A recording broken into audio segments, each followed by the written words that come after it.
નમસ્કાર મિત્રો, આજે ફરીથી વાર ધોરણ 7 ગણિતનો ત્રીજો ભાગ માહિતીનું નિયમન એનો ભાગ બીજો આપણે આગળ લઈ જઈએ. તો અહીંયા હવે આપણે બહુલક વિશે શીખવાનું છે. તો પહેલાં એ સમજવું જોઈએ કે જો સરાસરી જ મધ્યવર્તી સ્થિતિમાનનું માપ હોય તો બહુલકની કેમ જરૂર પડે. તો મધ્યક કે સરાસરી એ મધ્યવર્તી સ્થિતિમાનનું માપ આપતા નથી. તેના સિવાય બીજી પણ પરિસ્થિતિ હોય તો જેના કારણે બીજી મધ્યવર્તી સ્થિતિમાનનો આપણને જરૂર પડે છે. તો અહીંયા એને આપણે ઉદાહરણ દ્વારા સમજીએ. કેવી રીતે? એક દુકાનદાર છે. આ દુકાનદાર અઠવાડિયામાં વિવિધ માપના શર્ટનું વેચાણ કરે છે. અહીંયા તમને માપ આપેલું છે, જેમ કે 90 સેન્ટીમીટરનું માપનો જે શર્ટ હતો એ 8 લોકો લઈ જાય છે. 95 સેન્ટીમીટરનો જે માપ હતો શર્ટ હતો એ 22 લોકો લઈ જાય છે. 100 સેન્ટીમીટરવાળા જે માપનો શર્ટ હતો એ 32 લોકો લઈ જાય છે. 105 સેન્ટીમીટરવાળા શર્ટવાળા જે શર્ટ હતો એ 37 લોકો લઈ જાય છે. અને 110 સેન્ટીમીટર જે માપવાળો શર્ટ હતો એ 6 લોકો લઈ જાય છે. ટોટલ 105 શર્ટનું વેચાણ થાય છે. હવે આ શર્ટના આધારે આપણે સરાસરીથી જોઈએ તો કે આપણે સરાસરી જોઈએ તો કે 8 + 22 + 32 + 37 + 6 ભાગ્યા આપણી પાસે ટોટલ અવલોકનો કેટલા છે તો કે 5 પ્રકારના શર્ટ છે. તો 105 ભાગ્યા 5 બરાબર જવાબ આવશે 21. હવે 21 જવાબ આવ્યો. શું તમે એના આધાર ઉપર એવું કહી શકાય કે આ તમામ પ્રકારના જે શર્ટ હતા એ 21 નંગ લાવી દે તો દુકાનદારને ફાયદો થાય? તો ના, કારણ કે 90 સેન્ટીમીટરવાળા જે શર્ટ રહ્યા અને 110 સેન્ટીમીટરવાળા જે શર્ટ રહ્યા એ સૌથી ઓછા વેચાયા છે. તો જો એ પણ 21 લાવી દે તો આ બંને શર્ટ પડ્યા રહે છે, બાકીના બધા વેચાઈ જશે. તો અહીંયા તમને એ વસ્તુનો ખ્યાલ આવે છે કે બીજા મધ્યવર્તી સ્થિતિમાનનો કેવી રીતે. તો કે અહીંયા તમે જોશો તો કે સૌથી વધુ 105 સેન્ટીમીટરના શર્ટ વેચાયા છે.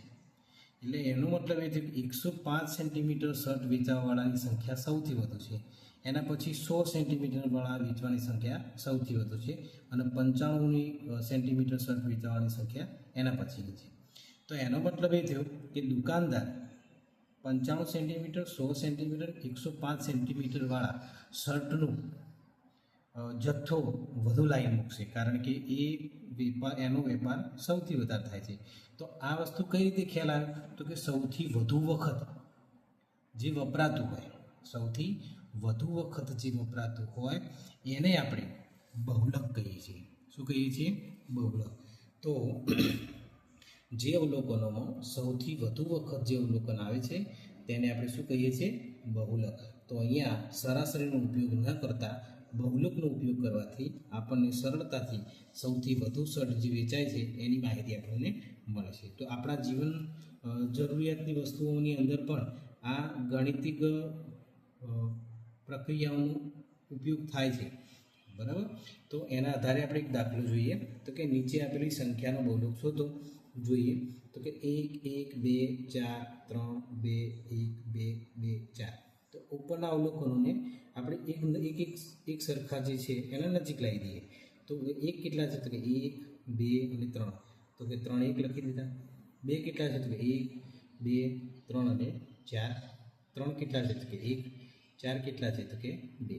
તો અહીંયા સૌથી વધુ વખત કોણ આવે છે તો કે સૌથી વધુ વખત 2 આવે છે. સૌથી વધુ વખત કેટલા કોણ આવે છે? 2 આવે છે. માટે આપેલી જે માહિતી રહી એનો બહુલક કેટલો થશે તો કે 2 થશે, કારણ કે બીજા અવલોકનોમાં સૌથી વધુ વખત 2 આપણને જોવા મળે છે. ઓકે, નેક્સ્ટ જોઈએ. આ હતી સાદી માહિતી. પણ હવે જો માહિતી વિસ્તૃત પ્રમાણમાં આપેલી હોય તો કે વિસ્તૃત પ્રમાણમાં માહિતી આપેલી હોય તો એવી માહિતીના બહુલક શોધવા માટે આપણે વિસ્તૃત માહિતીનો બહુલક જોઈએ. જ્યારે અવલોકનોની સંખ્યા વિસ્તૃત પ્રમાણમાં આપેલી હોય ત્યારે બહુલક અલગ રીતે શોધવામાં આવે છે. તો કે જોઈએ કેવી રીતે શોધીશું. તો આપણે ઉદાહરણ દ્વારા સમજીએ. તો ઉદાહરણ અહીંયા આપેલું છે કે નીચે ફૂટબોલની એક લીગ એટલે મતલબ એક જેમ આપણે ક્રિકેટમાં 20-20 ખેલે એ રીતે એક લીગ હતી. એ લીગમાં બે ટીમના ગોલના તફાવતની માહિતી દર્શાવવામાં આવી છે. એટલે કે બે ટીમના જે ગોલ થાય છે એ ટીમની માહિતી અહીંયા દર્શાવવામાં આવી છે. જેમ કે 1, 3, 2, 5, 1, 4, 6, 2, 5, 2, 2, 2, 4, 1, 2, 3, 1, 1, 2, 3, 2, 6, 4, 3, 2, 1, 1, 4, 2, 1, 5, 3, 3, 2, 3, 2, 4, 2, 1, 2. તો આ માહિતીનું બહુલક શોધો. તો અહીંયા આવી માહિતી પૂછાય ત્યારે સૌથી પહેલાં આપણે આવો એક કોઠો દોરી દેવાનો, કોષ્ટક દોરી દેવાનો.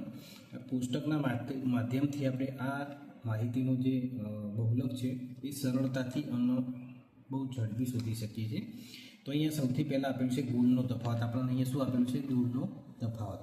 તો કે જોઈ લો, સૌથી નાનામાં નાનો ગોલ કેટલો છે? તો કે સૌથી નાનામાં નાનો ગોલ 1 છે. અને એનાથી વધુમાં વધુ કેટલા છે? તો કે 6 છે. તો અહીંયા તમે ગોલનો તફાવત 1, 2, 3, 4, 5 અને 6 લખી દો. આવૃત્તિ ચિહ્ન બાજુનો ફોટો બનાવો. ટોટલ મેચની સંખ્યા તો જોઈએ આપણે. તો અહીંયા કે 1 વાળા કેટલા છે? તો કે નીચે લીટી કરતા જવાનું એટલે આપણને ભૂલ ના પડે. 1, 2, 3, 4, 5, 6, 7, 8 અને 9. તો અહીંયા મેચની સંખ્યા કેટલી આપેલી છે? 9. તો કે એક જે ગોલ 1 વાગ્યો હોય એવી મેચ 9 છે. તો એને આવૃત્તિ ચિહ્ન દ્વારા દર્શાવીએ આપણે. 1, 2, 3, 4 આમ કરતાં કરતાં ખૂબ વધી જાય એટલા માટે એને સરળતાથી દેખાવા માટે આપણે એક આડી લીટી દોરી દઈએ. કેવી લીટી દોરી દઈએ? આડી લીટી. તો કે 5, 6, 7, 8 અને 9. અહીંયા 9 તમારા આવૃત્તિ ચિહ્ન થઈ ગયા અને 9 એક વખત આવી ગયા. ચલો, ગોલનો તફાવત કેટલો છે? તો કે 2. 2 વાળા કેટલા છે જોઈએ? 1, 2, 3, 4, 5, 6, 7, 8, 9, 10, 11, 12, 13 અને 14. કેટલા થયા? તો કે 2 વાળા 14 થયા. ચલો, 1, 2, 3, 4, 5, 6, 7, 8, 9, 10, 11, 12, 13 અને 14. તમે એક ગણતા જાઓ અને લીટી દોરતા જાઓ, એક ગણતા જાઓ, આવૃત્તિ ચિહ્ન દોરતા જાઓ, એક ગણતા જાઓ, આવૃત્તિ ચિહ્ન દોરતા જાઓ, તો પણ તમે સરળતાથી ગણી શકો. પણ આ રીતે ગણવા હોય તો પણ ગણી શકાય. ચલો, 3 વાળા કેટલા છે? તો કે 1, 2, 3, 4, 5, 6, 7. કેટલા થયા? તો કે 7. 7 માટે કેટલા? તો કે 1, 2, 3, 4 અને 5, 6 અને 7. ઓકે, ચલો 4 વાળા 1, 2, 3, 4 અને 5. કેટલા થયા? તો કે 5. 1, 2, 3, 4 અને 5. ચલો, 5 વાળા કેટલા છે? તો કે 1, 2, 3, કે 3 જ થયા. કેટલા થયા? 3. 1, 2 અને 3. ચલો, 6 વાળા હવે તો એક જ બાકી છે. કોઈ નીચે લીટી ના હોય ચેક કરી લેવાનું. 1 રહીજીની હોય એ પણ જોઈ લેવાનું. 2 તો એ પણ કેટલા નીકળ્યા? તો કે 2. તો ટોટલ આપણી પાસે કેટલા થયા? 7 તરી 21, 21 ને 9, 30, 30 ને 5, 35, 35 ને 5, 40. તો આપણી પાસે ટોટલ સંખ્યા આવી ગઈ. તો કે હા, તો અહીંયા આપેલું છે ટોટલ 40. લીગની અંદર 40 જે મેચો રમાઈ હતી એ 40 મેચોની અંદર અહીંયા તમને આવૃત્તિ ચિહ્નો સાથે મેચની સંખ્યા પણ આવી ગઈ. તો અહીંયા તમે આ ના દેખી શકતા હોય તો તમે આની પરથી પણ નક્કી કરી શકો કે સૌથી વધારે ચિહ્નો કયા છે. તો કે આપણને ખ્યાલ આવી જાય તરત જ જોઈને કે 2ના. કેના છે? 2ના. તો કે ઉપરની માહિતી જોતા ખ્યાલ આવે છે કે સૌથી વધુ વખત કોણ આવે છે? તો કે 2 વખત 2 આવે છે. કોણ આવે છે? 2 આવે છે. તો આ અહીંયા આપેલી વિસ્તૃત માહિતીનું બહુલક કેટલું થશે? 2 થશે. ઓકે, ચલો આગળ. હવે વાત કરીએ એક નવા સ્થિતિમાનની. તો કે અમુક સ્થિતિઓમાં સરાસરી અને બહુલકનો ઉપયોગ જાણી શકાતું નથી, ત્યારે આપણે એક નવા સ્થિતિમાનનો ઉપયોગ કરીએ છીએ જેનું નામ છે મધ્યસ્થ. મધ્ય એટલે વચ્ચોવચ, સ્થ એટલે બેઠેલો. તો કે મધ્યમાં જો બેઠેલો હોય બરાબર વચ્ચે એને મધ્યસ્થ કહીએ. તો કે આપણે એને ઉદાહરણ જોઈએ તો કે ધારો કે એક દરવાજો છે કે જેનો ઉપયોગ 5 બાળકો અને 4 પુખ્ત વયના માણસો કરે. જો બાળકોની દરેકની ઊંચાઈ 135 સેન્ટીમીટર હોય તથા પુખ્ત વયના માણસોની ઊંચાઈ 165 સેન્ટીમીટર હોય તો શું બહુલક કેટલો થશે? તો કે 135 થઈ ગયો, કારણ કે 5 છે, 5 બાળકો. તો શું 135 સેન્ટીમીટરનો દરવાજો રાખો તો શું પુખ્ત વયના અને બાળકો એકસાથે જઈ શકશે? તો કે ના, તો ના જઈ શકે. તો કે આ રીતે બહુલકની માહિતીના આધારે આપણે એને જો માપી શકતા નથી, ત્યારે આપણે મધ્યસ્થ જોઈએ. એ રીતે તો કે અહીંયા જુઓ તો કે રમતના શિક્ષક વર્ગને 2 સમૂહમાં વિભાજિત કરવાનું એક બીજું ઉદાહરણ છે. તો કે રમતના શિક્ષક વર્ગને 2 સમૂહમાં વિભાજિત કરવા માંગે છે.